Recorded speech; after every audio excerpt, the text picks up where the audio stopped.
Hello friends, welcome back to genuine computers. So కొంతమంది students నాకు speeds ఎలా practice చేయాలి, స్పీడ్స్ పడడం లేదు, అసలు డైలీ ఎన్ని గంటలు కేటాయించాలి, ఎన్ని స్పీడ్స్ ప్రాక్టీస్ చేయాలి అనే డౌట్స్ రేస్ చేస్తున్నారు. సో స్పీడ్స్ ప్రాక్టీస్ చేయడానికి కూడా ఒక పద్ధతి అనేది ఉంటుంది. సో ఫస్ట్ ఆఫ్ ఆల్ మనకి స్పీడ్స్ అన్ని కరెక్ట్ గా రావాలంటే గ్రామలాక్స్ పర్ఫెక్ట్ గా ఉండాలి. సో డైలీ గ్రామలాక్స్ అనేవి రివిజన్ చేయండి. సో ఇవి రివిజన్ చేస్తే ఈ వర్డ్స్ అనేవి మనకి రిపీటెడ్ గా వస్తూ ఉంటాయి. నాట్ ఓన్లీ గ్రామలాక్స్, ఎక్సైజ్ వర్డ్స్ ఉన్నాయి కదా, అవి కూడా. సో డైలీ ఫస్ట్ గ్రామలాక్స్ అండ్ ఏదైనా ఒక లెసన్, ఒకటి రెండు లెసన్స్ తీసుకోవాలి, ఆ వర్డ్స్ ప్రాక్టీస్ చేయాలి. ఎందుకంటే ఈ వర్డ్స్ అండ్ గ్రామలాక్సే మనకి ప్యాసేజ్ లో కొన్ని రిపీట్ అవుతూ ఉంటాయి. సో ఫస్ట్ థింగ్ మీరు చేయాల్సింది ఇది. Second, speed book. ఇలా ఇలా ఒక స్పీడ్ బుక్ అనేది ఉంటుంది కదా. సో మీరు ఫస్ట్ ఇట్ సైడ్ ఇలా కోడ్ ఉన్నది క్లోజ్ చేసేసి, అసలు ఇట్ సైడ్ ఉన్న వర్డ్స్ మీరు రాయలేస్తున్నారా లేదా ఒకసారి చెక్ చేసుకోండి. ఫస్ట్ ఒక 1 వీక్ ఇలా కోడ్ క్లోజ్ చేసి స్లోగానే అసలు ఇలా రాయలేస్తున్నారా లేదా చెక్ చేసి దాన్ని మళ్ళీ ట్రాన్స్లేట్ చేయడానికి ట్రై చేయండి. ఎందుకంటే మీరు రాసింది అసలు మీకన్నా అర్థమవుతుందా లేదా అనేది మనకి తెలియాల్సింది ఉంటుంది కాబట్టి. సో ఇలా పెట్టేసుకొని మామూలుగా ఇనాగరేటింగ్ ద ఎడ్యుకేషనల్ మినిస్టర్స్ అనేవి మనం మామూలుగా ఇలా స్లోగా రాసుకుంటూ వెళ్ళండి. సో ఒక 1 వీక్ అలా ప్రాక్టీస్ చేయండి.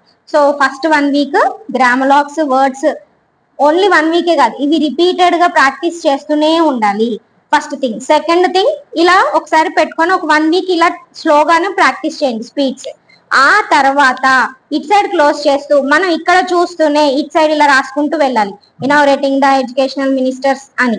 సో సారీ, నేను ఇలా మామూలుగా చెప్తున్నాను, కాకపోతే మీరు మాత్రం ఇటు క్లోజ్ చేసి ఇక్కడ మీరు ఓన్లీ 80 వర్డ్స్, సపోజ్ ఇప్పుడు మీరు 80 words per minute speed practice చేస్తున్నారు అంటే ఆ స్పీడ్ తోనే మీకు ఇది అయిపోవాలి. అంటే 7 minutes లో మీకు ఈ ప్యాసేజ్ అనేది అయిపోవాలి. అలా మీరు ప్రాక్టీస్ చేయండి. సో అది మీకు కరెక్ట్ 7 minutes లోనే ఈ 80 వర్డ్స్ పర్ మినిట్ స్పీడ్ అసలు పడుతుందా లేదా మీకు ఎలా తెలుస్తుంది అంటే ఒక 1 hour టైం పెట్టుకోండి. 1 hour లో మీరు 8 passages, మినిమం 8 passages మీరు ఖచ్చితంగా రాయాలి. సో ఇలా బుక్ అడ్డు పెట్టి ఇక్కడ చూస్తూ ఇక్కడ మామూలు ఇలా రాసుకుంటూ వెళ్ళిపోండి. సో అలా కోడ్ అంతా రాశాక 1 hour లో 8 passages మీరు రాయగలుగుతున్నారు అంటే మీకు 80 words per minute స్పీడ్ పడుతుంది అని అర్థం. సో అలా రాశాక కనీసం ఈ 8 లో ఒక 4 అన్న ట్రాన్స్లేట్ చేయండి. ఖచ్చితంగా ట్రాన్స్లేషన్ ఈజ్ ఇంపార్టెంట్. ఎందుకంటే మీరు ట్రాన్స్లేట్ చేయకపోతే మీకు ఎక్కడ మిస్టేక్స్ పోతున్నాయి, ఎక్కడ మిస్టేక్స్ పోవట్లేదు అనేది మీకు ఒక ఐడియా అనేది రాదు. సో మీకంటూ ఒక క్లారిటీ, సెల్ఫ్ క్లారిఫికేషన్ కోసం ఖచ్చితంగా ఇలా ప్రాక్టీస్ చేయండి. సో ఫస్ట్ థింగ్ మీరు చేయాల్సిన గ్రామలాక్స్ వర్డ్స్ పర్ఫెక్ట్ అవ్వాలి. సెకండ్ థింగ్, ఇలా ఫస్ట్ స్లోగానే ప్రాక్టీస్ చేయండి. తర్వాత ఇట్ సైడ్ ఇది క్లోజ్ చేస్తూ ఇదేంటో ఐడెంటిఫై చేయండి. కానీ ఇలా ఐడెంటిఫై చేయడానికి కొన్ని కుదరవు, ఎందుకంటే కొన్ని షార్ట్ కట్స్ అనేవి కూడా వాడుతూ ఉంటారు. కాబట్టి ఇలా క్లోజ్ చేసి ఇలా వెళ్ళే మెథడ్ మీరు ఎంచుకోకండి. జస్ట్ కోడ్ మాత్రమే క్లోజ్ చేసి ఇట్ సైడ్ రాయడానికే ట్రై చేయండి. అలా మీరు ప్రాక్టీస్ చేయాలి. సో మార్నింగ్ ఒక 1 hour 8 passages, afternoon after lunch ఒక 1 hour కూర్చోండి, అప్పుడు ఒక 8 passages. నెక్స్ట్ నైట్ పడుకోబోయే ముందు ఇంకొక 1 hour టైం స్పెండ్ చేయండి, అప్పుడు ఒక 8. సో టోటల్ గా డైలీ 24 passages చేయగలిగితే అప్పుడు మీకు హ్యాండ్ మూవ్మెంట్ స్పీడ్ గా వస్తుంది, మీకు ఎక్కడెక్కడ మిస్టేక్స్ పోతున్నాయి అనే క్లారిటీ వస్తుంది, ఎలా ప్రాక్టీస్ చేయాలి అనే ఒక ఐడియా కూడా వస్తుంది. సో ఫస్ట్ ఒక బుక్ అంతా స్పీడ్ బుక్, మీ దగ్గర ఏ బుక్ ఉంటే ఆ బుక్ ఫినిష్ చేయండి. తర్వాత మళ్ళీ ఒకసారి దాన్ని రివైజ్ చేయండి. ఆ తర్వాత మీకు ఇంకా టైం ఉందంటే ఇంకొక స్పీడ్ బుక్ తెచ్చుకొని ప్రాక్టీస్ చేయండి.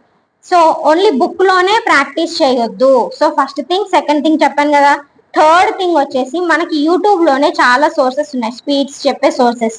సో డైలీ ఈ 3 hours కాకుండా ఎక్స్ట్రా ఒక హాఫ్ అన్ అవర్ లేదా 15 minutes అయినా, లేదా డైలీ ఒక స్పీడ్ అయినా సరే యూట్యూబ్ లో పెట్టుకొని వినండి. ఎందుకంటే ఓవరాల్ గా కూడా మనకి కొంతమంది స్పీడ్స్ చెప్తారు. సపోజ్ ఎస్ఎస్సికి ప్రిపేర్ అయ్యే వాళ్ళైతే ఖచ్చితంగా ఓవరాల్ గానే విని ప్రాక్టీస్ చేయాలి. ఎందుకంటే మనకు అక్కడ క్యాసెట్ వేసి చెప్తారు, అంటే మనకి రికార్డింగ్ వినిపిస్తారు. కాబట్టి ఖచ్చితంగా మీరు యూట్యూబ్ లో పెట్టుకొని వినాలి. సో అప్పుడే మీకు ఆ వర్డ్స్ ఎలా పలుకుతున్నారు మనకి అర్థమవుతుందా లేదా. సో ఇప్పటి నుంచి మీకు వినడం అనేది ప్రాక్టీస్ చేసుకోవాలి. అలా కాకుండా మామూలుగా ఏదైనా స్టేట్ లెవెల్ ఎగ్జామ్స్ అవి రాస్తున్నారంటే అక్కడ మనుషులే చెప్తారు, కానీ ఇక్కడ రికార్డెడ్. అందుకని మనం ఖచ్చితంగా యూట్యూబ్ లో కూడా ప్యాసేజెస్ అనేవి ప్రాక్టీస్ చేయాలి. యూట్యూబ్ లో ఏదైనా ఒకటి ఛానల్ సెలెక్ట్ చేసుకోండి, డైలీ ఆ స్పీడ్స్ ని ప్రాక్టీస్ చేయండి. Number of speeds. So short hand రావాలి అంటే practice more, we have to practice more.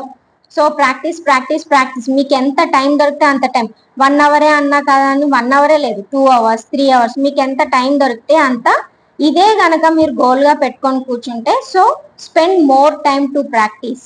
So అలా ప్రాక్టీస్ అనేది చేయాలి. సో ఏం చెప్పాను, ఫస్ట్ రివిజన్, గ్రామలాక్స్ అండ్ వర్డ్స్ రివైజ్ చేస్తూనే ఉండాలి. అవి అసలు గ్యాప్ ఇవ్వద్దు. అయిపోయినా సరే మళ్ళీ ఫస్ట్ నుంచి రండి, అయిపోయినా మళ్ళీ ఫస్ట్ నుంచి రండి అలా. సెకండ్ వచ్చేసి స్పీడ్స్, ఇలా కోడ్ క్లోజ్ చేసి ఇటు సైడ్ రాయడం ట్రై చేయండి. ఆ తర్వాత ఇటు సైడ్ కోడ్ క్లోజ్ చేసే మీరు 1 అవర్ టైం పెట్టుకోండి, టైమర్ పెట్టుకొని 8 ప్యాసేజెస్. ఎందుకు 8 అంటే 8 into 7, సో మనకి టైం ఇంకా 60 minutes కన్నా తక్కువే అవుతుంది కదా. సో అలా మనం ప్రాక్టీస్ చేయాలి. అండ్ థర్డ్ థింగ్ వచ్చేసి ఖచ్చితంగా మీరు యూట్యూబ్ లో ఉన్న స్పీడ్స్ అయితే వినాలి. యూట్యూబ్ ఎందుకంటే రికార్డెడ్ కూడా వినాలి. అప్పుడే మీకు ఓరల్ గా చెప్పేదానికి రికార్డెడ్ దానికి తేడా అనేది తెలుస్తుంది. ఓకే, సో ఇవి టిప్స్ అండ్ ట్రిక్స్. సో ఇలా ప్రాక్టీస్ చేయండి. అండ్ ఏదైనా వర్డ్ మీకు రావట్లేదు అనుకుంటే దానికి ఏదైనా ఒక కోడ్ ఇచ్చుకోవడానికి ట్రై చేయండి. ఆ కోడ్ కూడా మళ్ళీ మీరు ఐడెంటిఫై చేసేలాగా చూసుకోండి. సపోజ్ ఇన్స్టిట్యూషన్స్ అన్నప్పుడు ఇన్ రాసి టీ రాసి ఇట్లా ఇన్స్టిట్యూషన్స్ అని పెద్ద రాసి, అది కాకుండా ఇక్కడ ఇన్ రాసి ఇలా ఇలా అని పెట్టుకోవచ్చు. సో ఇలా కోడ్ ఏదైనా షార్ట్ కట్ రాసినప్పుడు ఇది షార్ట్ కట్ ఆ వర్డ్కే రాసాము అనేది మీరు గుర్తు పెట్టుకోవాలి. అర్థమైందా? సో ఇప్పుడు సపోజ్ నేను రూరల్ ఏరియాస్ అన్నాను, సో నేను షార్ట్ కట్ రూరల్ ఏరియాస్ ఇలా పెట్టుకుంటాను. సో ఈ రూరల్ ఏరియాస్ అనేది ఇలా రాశాను అనేది మరి ఐడెంటిఫై చేసుకోవాలి. సో కొన్ని అలా ఉంటాయి. సో హిమ్ టు మీ ఇలా వచ్చినప్పుడు హిమ్ అనేది గ్రామలాగ్, మనం దాన్ని లైన్ మీదే రాస్తాం. అదే టు మీ అని వచ్చినప్పుడు కూడా గ్రామలాగే, సో టు మీ ఇలా రాస్తాం. సో మళ్ళీ ఇక్కడ ఇది హిమ్ ఏమో అని అనుకోకండి. సో టు మీ వచ్చినప్పుడు, టు హిమ్ వచ్చినప్పుడు ఇలా ఒక డాట్ ఏదన్నా మనకి రెండిటి తేడా తెలియడానికి ఇలా డాట్స్ తో రిప్రజెంట్ చేసుకోండి. సో అలా మీకు మీరే ఏదో ఒక కోడ్ అనేది ఇచ్చుకోండి. ఏదైనా సరే 2 థింగ్స్ సేమ్ గా రిపీట్ అయితే, ఏదైనా 2 words కి కోడ్ సేమ్ గా ఉంటే ఇలా డాట్ తోనో లేదా అక్కడ ఇంకేదైనా సింబల్ ఇచ్చి అలా ప్రాక్టీస్ చేయండి. సపోజ్ గ్రామలాగ్ డట్ అని ఉంది, అలానే వేరేది కూడా మనకి ఇలానే వస్తుంది, విత్ కూడా ఇలానే వస్తుంది. సో విత్ అనేది ఇలా కరువు తిరుగుతుంది, దట్ అనేది ఇలా కొంచెం ఎక్స్టెండ్ చేస్తాం. సో కొంచెం మనం స్పీడ్ వెళ్ళినప్పుడు రెండు ఒకేలా రాసినప్పుడు దట్కి ఇలా పెట్టుకోండి. సో అప్పుడు టీ కాబట్టి మనకి అది దట్ అని ఇది విత్ అని అలా ఐడెంటిఫై చేయడానికి ఉంటుంది. సో అలా ప్రాక్టీస్ చేసుకోండి. ఏదైనా సరే మీకు ఏదైనా 2 సేమ్ గా అనిపిస్తే ఇలా కోడ్ చేసుకోవడము, ఇలా ఏదో ఒకటి డిఫరెంట్ గా పెట్టుకొని ఆ కోడింగ్ కూడా మీకు అర్థమయ్యేలాగా పెట్టుకోండి. Okay, and suppose chief minister ఉంది, చీఫ్ మినిస్టర్ అనగానే మీరు సీఎం అనైనా స్పీడ్ గా రాయగలిగితే ఇది పెట్టుకోవచ్చు కోడ్. లేదు అనుకుంటే చీఫ్, నేను ఇక్కడే ఎస్టీఆర్ లూప్ ఇచ్చేస్తాను, చీఫ్ మినిస్టర్. సో ఇలా అంటే ఇలా కోడ్ ఇచ్చినప్పుడు కూడా ఆ కోడ్ అనేది దీనికే ఇచ్చాము అనేది కూడా గుర్తుండేలాగా ప్రాక్టీస్ చేయాలి.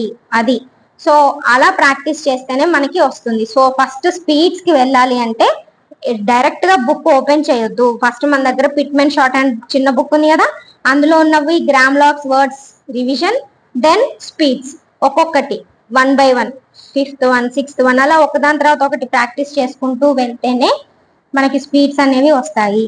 సో క్లారిటీ వచ్చిందని అనుకుంటున్నాను. ఇంకేమైనా ఫర్దర్ డౌట్స్ ఉంటే కమెంట్ సెక్షన్ లో కమెంట్ చేయండి. సో నాకు తెలిసిన టిప్స్ అండ్ ట్రిక్స్ చెప్పాను, ఇంతకన్నా కూడా టిప్స్ అండ్ ట్రిక్స్ అయితే ఏమీ ఉండవు. సో ఈ ఇన్ఫర్మేషన్ మీకు యూస్ఫుల్ అవుతుంది అని అనుకుంటున్నాను. So thank you. నా వీడియో కంటెంట్ నచ్చి ఉంటే లైక్, షేర్, సబ్స్క్రైబ్ చేసుకోండి. ఇంకే వేరే ఏదైనా టాపిక్ మీద కూడా మీకు వీడియో కావాలి అంటే కమెంట్ సెక్షన్ లో పెట్టండి, నేను ఎక్స్ప్లెయిన్ చేస్తాను. సో ఎలాబరేషన్స్, కండెన్సేషన్స్ లో నేను ఎలాబరేషన్స్ మీద కొన్ని వీడియోస్ అయితే చేశాను. కండెన్సేషన్ మీద చాలా మంది ఏదైనా ఒక ప్యాసేజ్ తీసుకొని దాన్ని ఎక్స్ప్లెయిన్ చేయమని అడుగుతున్నారు. సో నెక్స్ట్ వీడియోలో నేను కండెన్సేషన్ మీద ఏదైనా ఒక ప్యాసేజ్ తీసుకొని దాన్ని ఎలా రాయాలి, ఎలా కండెన్స్ చేయాలి అనేది చెప్పడానికి ప్రయత్నిస్తాను. Okay, thank you.